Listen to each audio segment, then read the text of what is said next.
जय श्रीराम. माझं नाव तेजस तुंगार आणि तुम्ही बघत आहात महाप्रपंच. मित्रांनो, निर्मला सीतारमण यांनी देशाचं बजेट सादर केलं आणि लगेच विरोधी पक्षामधून यावर टीका टिप्पणी व्हायला सुरुवात झाली.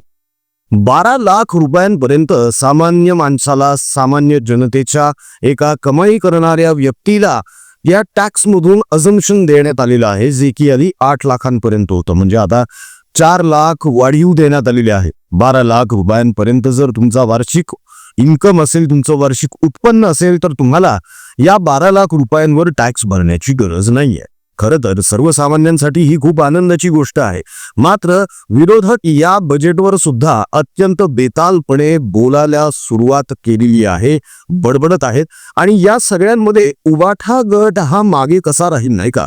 यांना तर आता स्पर्धेमध्ये उतरून आपण किती ग्रेट आहोत आणि आपल्याला बजेट किती कळतं आणि या सरकारनं बजेट कसं चुकीचं सादर केलेलं आहे हे सांगण्याची उबाठा गटामध्येच आता सध्या स्पर्धा लागलेली आहे.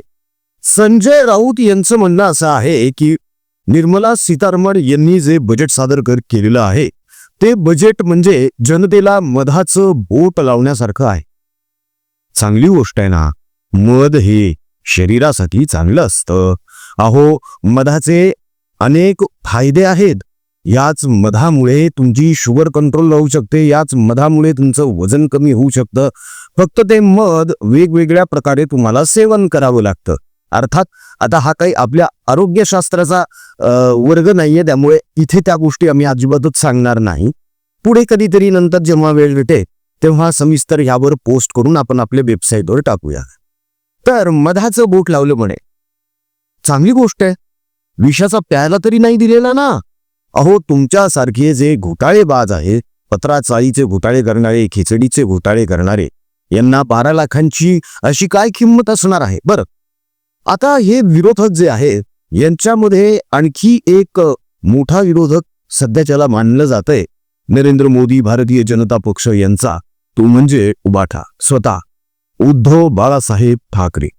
आणि या उद्धव बाळासाहेब ठाकरे यांनी देखील या बजेटवर आपलं नसलेलं ज्ञान पाजळलेलं आहे.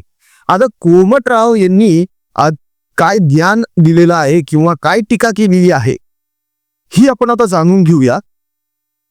कोमटरावांचं म्हणणं असं आहे की निर्मला सीतारमण ही अत्यंत खडूस बाई आहे. कोण बोलतंय? स्वतः खतरूड मनाचा माणूस निखिल वागळेंचा व्हिडिओ आजही युट्यूबवर अवेलेबल आहे, काढून बघा. निखिल वागळे स्वतः म्हणतो की आजपर्यंत जगात कोमटरावांसारखा खतरूड मनाचा माणूस मी बघितलेला नाहीये म्हणून. आणि ते निर्मला सीतारमण यांना खडूस वृत्तीची बाई असं म्हणतात. म्हणजे निर्मला सीतारमण या खडूस वृत्तीच्या बाईने अर्थसंकल्प सादर केला. आणि हा अर्थसंकल्प म्हणजे हे बजेट असाधारण वगैरे अजिबात काहीही नाही, तरी सुद्धा भक्त टाळ्या वाजवत फिरत आहेत.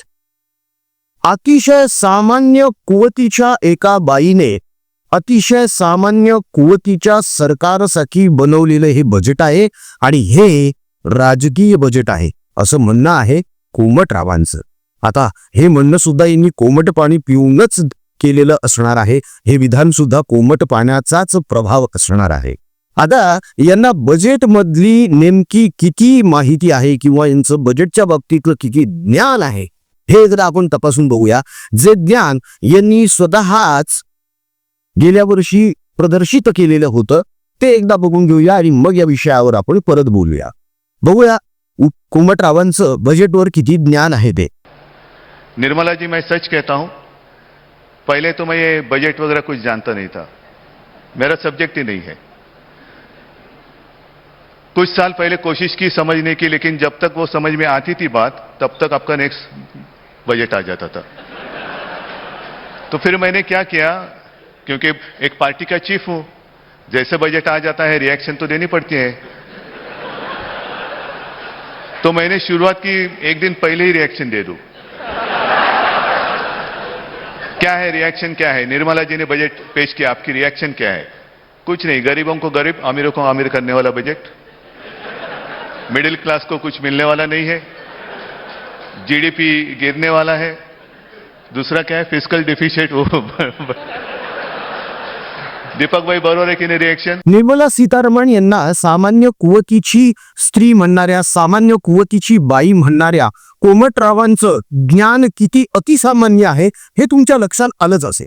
निर्मला सीतारमण यांच्या समोरच यांनी कबूल केलेलं होतं की तुम्ही जे बजेट सादर करता ते माझ्या डोक्यावरून निघून जातं आणि एक तुमचं आत्ता सादर केलेलं बजेट समजेपर्यंत तुमचं पुढचं बजेट येतं आणि मग मला झक मारून राजकीय भाष्य करायचं असतं म्हणून मी बोलून जात असतो की हे बजेट जे आहे ते गरिबांना गरीब करणारं बजेट आहे आणि श्रीमंतांना श्रीमंत करणारं बजेट आहे. ही यांची अक्कल, हे यांचं सामान्य ज्ञान. आता हेच जे विरोधक आहेत हे अशी बॉम्ब मारायला लागलेले आहे की ठीक आहे 12 लाखापर्यंत तुम्ही अझम्पशन दिलेला आहे, अरे पण 12 लाख कमवायचे कसे हे तरी आम्हाला सांगा ना. जा की कोमटरावांकडे जा, पेंग्विनकडे जा, भोंगा राऊतांकडे जा, भ्रष्टाचार कसा करायचा, खंडण्या कशा गोळ्या करायच्या ते धडे देतील ना तुम्हाला, ते शिकवतील की तुम्हाला. भांडूपमध्ये, मुलुंडमध्ये उबाठा गटाचे कार्यकर्ते आणि या भोंगा राऊताचा भाऊ सुनील राऊत 10-20 रुपयाच्या पावत्या फाडत, 100 रुपयाच्या पावत्या फाडत रस्त्यावर जे गरीब फेरीवाले जे काम करतात ना, जे फळं विकतायत, भाज्या विकतायत किंवा चांभार आहे कोणी, त्यांच्याकडून 10-20 रुपयांच्या जबरदस्तीनं पावत्या गोळा करत फिरतायत. हे असे पैसे गोळा करतात हे लोक. यांना काय हो 12 लाखाची यांची काय म्हणजे कमतरताच नाही ना यांना काही. अशी चुटकी वाजवली की कोट्यावधी रुपये खोकेन ओके सगळं होऊन जातं यांचं. यांना 12 लाखाचं काय कौतुक आहे. आणि आता हे प्रश्न करतात की 12 लाख रुपये तुम्ही टॅक्स मोजून अझम्पशन केलेलं आहे, मात्र 12 लाख रुपये कमवायचे कसे. आम्ही सांगतो तुम्हाला कसे कमवायचे ते. अनेक लोक कमवत आहे. मुंबईमध्ये, पुण्यामध्ये किंवा अनेक मोठमोठ्या शहरांमध्ये तुम्ही एक चक्कर मारा सकाळी, रात्रीची म्हणत नाही, रात्री भोंगा राऊतांसारखे चक्रा मारायला निघतात, पेंग्विन सारखे नाईट लाईफ साठी निघतात. मॉर्निंग वॉकला गेल्यावर सुद्धा तुम्हाला अनेक शहरांमध्ये एक चित्र बघायला मिळेल मित्रांनो की अनेक ठिकाणी छोटे छोटे स्टूल्स लावून काही जण उपमा, शिरा, साबुदाण्याची खिचडी, इडली असे सकाळचे नाश्त्याचे पदार्थ विकत असतात. 15 रुपये, 20 रुपये अशी प्लेट. मुंबईमध्ये तर हे खूप मोठ्या प्रमाणावर चालू आहे. नवरा बायको दोघेही 10 ते 6 नोकरी करतात, मात्र सकाळी 5 वाजता उठतात आणि नाश्त्याचे पदार्थ छोट्याशा स्टूलवर घेऊन रस्त्याच्या कडेला उभे राहतात आणि आपल्यासारखे जे चाकरमानी आहेत ज्यांना पटकन ऑफिसला पळायचं आहे किंवा आता नाश्ता करायला वेळ नाहीये, ते जाता जाता त्यांच्याकडे नाश्ता करतात किंवा हातात प्लेट घेतात, प्लेटमध्ये जिरली घेतात, खात खात रस्त्याने निघून जातात. अनेक जण तर पार्सल घेतात, लोकलमध्ये बसतात, लोकलमध्ये बसून नाश्ता करतात. 15-20 रुपये प्लेटमध्ये व्यवस्थित नाश्ता होतो, माणसाचं मन प्रसन्न राहतं, पोट शांत होऊन जातं, डोकं काम करायला सुरुवात होते. आपले काम होतं आणि जे हे कष्ट करत आहेत त्यांचंही काम होतं, ते सुद्धा व्यवस्थित पैसे कमवतात. दिवसाचं 4 तास काम केल्यानंतर 1000, 2000, 3000चं जरी काउंटर असेल ना तरी सुद्धा 60, 70, 80 हजार रुपये हा तुमचा साईड इन्कम बनलेला आहे. अनेक जण युटिलिटी सर्व्हिसेसचा व्यवसाय करतायत, आम्ही सुद्धा करतो, फक्त आम्ही त्याचं शुल्क आकारत नाही. युटिलिटी सर्व्हिसेस म्हणजे आम्ही काय करतोय, ज्येष्ठ आहेत, वृद्ध आहेत, ज्यांना गोळ्या औषधं आणायला स्वतःला जाता येत नाही, फोन करा, आम्ही देतो तुम्हाला गोळ्या औषधं आणून. असे अनेक जण करतायत व्यवसाय. तुमची लाईट बिलं भरायची आहे, तुमची फोन बिलं भरायची आहे, तुमच्या गॅसच्या टाक्या आणून द्यायच्या आहे किंवा तुमचा किराणा सामान तुम्ही ऑर्डर केलेली आहे ती तुम्हाला घरपोच डिलिव्हरी पाहिजे आहे. अशा गोष्टी अनेक जण करत आहेत साईड इन्कम म्हणून. असे मोठे मोठे ग्रुप अनेक शहरांमध्ये निर्माण झालेले आहेत ज्यांच्याशी आमचा सुद्धा संपर्क आहे. कालांतराने या ग्रुप सोबत सुद्धा आपण डिस्कशन्स करणार आहोत. आपल्या प्रपंच परिवारातील अनेक जे सदस्य आता नव्याने येत आहेत त्यांना जर अशा काही साईड इन्कमचा सोर्स हवा असेल तर तो आपण त्यांच्यापर्यंत निश्चितच पोहोचवणार आहोत. आणि म्हणूनच आपण महाप्रपंच या युट्यूब चॅनल बघून आवाहन करत आहोत की प्रपंच परिवाराचे सदस्य व्हा. यासाठी 12 लाखापर्यंत पोहोचायचे ना, आपण नक्कीच पोहोचू शकतो, कष्टानं पोहोचू शकतो. आपल्याला लांडीलबाडी करायची गरज नाहीये, खंडाण्या गोळ्या करायची गरज नाहीये, आपल्याला भीक मागायची सुद्धा गरज नाहीये. आपण कष्टाने करूया आणि सन्मानाने करूया, शक्य आहे. मात्र ही गोष्ट या विरोधकांच्या अजिबातच लक्षात येणार नाही. त्याचं कारण असं आहे की यांना फुकटचं खायची सवय लागलेली आहे. मित्रांनो, टॅक्स मधून जी सूट मिळालेली आहे ती खरंच स्वीकारार्ह आहे आणि याचं स्वागतच केलं पाहिजे आपण. हे जे भंपक नेते आता बजेटवर स्वतःचं ज्ञान पाजळत आहेत, आभाळ हेपलत आहेत, यांना आभाळ हेपलू द्या. कारण बजेटमध्ये कितीही सूट दिली किंवा नाही दिली तरी यांच्यावर काहीच फरक पडत नाही. कारण यांचा सगळा जो इन्कम आहे तो ब्लॅकचा आहे, तो काळा पैशांचा यांचा व्यवहार आहे. त्याचं कारण असं आहे की एक साधा फोटोग्राफर एक साधा फोटोग्राफर मातोश्री 2 नावाची इतकी टोलेजंग इमारत कुठून बांधतो? काय व्यवसाय त्यांचे? काय व्यवसाय, काय धंदे करतात हे लोक? किती कंपन्या त्यांच्या? नेहमी येऊन जाऊन त्या अदानीवर हे ओरडतात की अदानींनी एअरपोर्ट घेतले चालवायला, अदानींनी हे घेतलं चालवायला, अदानींनी ते घेतलं चालवायला, आता धारावीचा विकास सुद्धा अदानींनाच द्या. तुम्ही करा ना, भरा ना टेंडर. एवढे हजारो करोड रुपये तुम्ही कमवलेले आहे भ्रष्टाचार करून, भरा ना टेंडर. तुम्ही या ना. नाही घेता येणार, कारण हा सगळा काळा पैसा आहे. लेकाला वाचवण्यासाठी 3,000 करोड रुपये तुम्ही वर्ष 2 वर्षामध्ये सेटिंग्स करून वेगवेगळ्या लोकांना पोहोचवून आतापर्यंत वाचवत आलात ना. तेच 3,000 करोड रुपये जर तुम्ही एखाद्या चांगल्या कामात लावलेले असते तर नाही. दाखवता येत नाही ना साहेब, भ्रष्टाचाराचा पैसा आहे. आणि इतका भ्रष्टाचार करणारी लोक जेव्हा बजेट सारख्या विषयावर बोलायला लागतात तेव्हा हसू यायला लागतं मित्रांनो. कोमटराव म्हणतात की निर्मला सीतारमण या अत्यंत सामान्य कुवतीच्या स्त्री आहे. यांची कुवत काय, यांची पात्रता काय, यांची लायकी काय हे यांनी स्वतःच सिद्ध केलेलं आहे बजेटवर भाष्य करून. त्यामुळे आता यावर अधिक न बोलणे हेच इष्ट आहे. दाखवून द्यायचं होतं आम्हाला फक्त की स्वतःला अक्कल जरी नसली तरीही काहीही बोलत सुटायचं आणि चर्चेमध्ये राहायचं आणि मी किती हुशार आहे हेच सतत दाखवत राहायचं. हे म्हणतात की भक्तजन टाळ्या वाजवत हिंडतायत. अहो, तुमच्या मूर्खपणाच्या भाषणांवर, तुमच्या ह्या घाणेरड्या बायांसारख्या टोमण्यांवर तुमचे जे चेवेचा पट्टे टाळ्या वाजवतात, चिट्ट्या वाजवतात, त्याचं काय? किती मूर्ख आणि बिंडोक आहेत तुमचे पाठीराखे साहेब. तुम्ही भाषण करत असताना एकदा म्हटलेले होते की माझ्यामध्ये त्राण नव्हतं, मच्छर चावला, डास चावला तर खाजवायचं कसं, असा मला प्रश्न पडलेला होता. याच्यावर सुद्धा तुमचे भक्तगण, तुमचेच समर्थक आणि पाठीराखे टाळ्या वाजवत होते. कमाल कमाल. आणि तुम्ही इतरांची लायकी आणि कुवत काढता. खरं तर यांना मतदान करणाऱ्यांचंच आम्हाला आश्चर्य वाटतं की इतका ढळढळीतपणे या लोकांचा भ्रष्टाचार उघडकीस येतो, नेहमी येतो, तरी सुद्धा अजून आपल्याकडच्यांचे काही डोळे उघडलेले नाहीये. नुसतं मराठी करायचं, मुंबई तोडण्याचा डाव करायचं, अदानी, गुजराती, अमकं तमकं, अहमद शाह अब्दाली, फालतू फालतू बोलत राहायचं. यांनी स्वतः मराठी माणसासाठी काय केलेलं आहे हे यांनी एकदा सांगावं.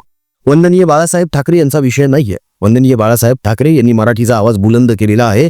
त्यांचे या महाराष्ट्रावर जे प्रेम होतं ते कोणीही नाकारू शकत नाही. मराठी माणसासाठी वंदनीय बाळासाहेब ठाकरे यांचं योगदान कोणीही नाकारू शकत नाही.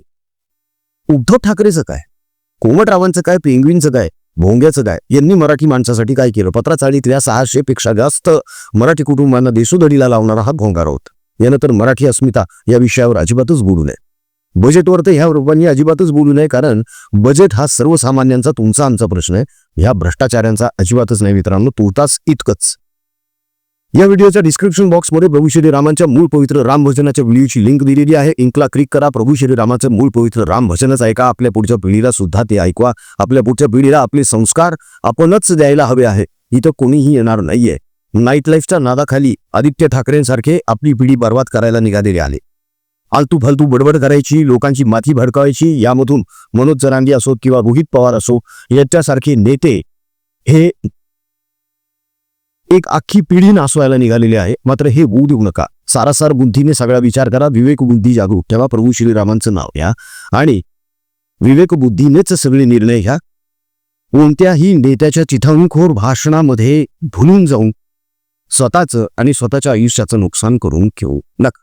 बाकी टॅक्स म्हणून 12 लाखाचा एजन्सी मिळालेला आहे, त्याचा फायदा घ्या.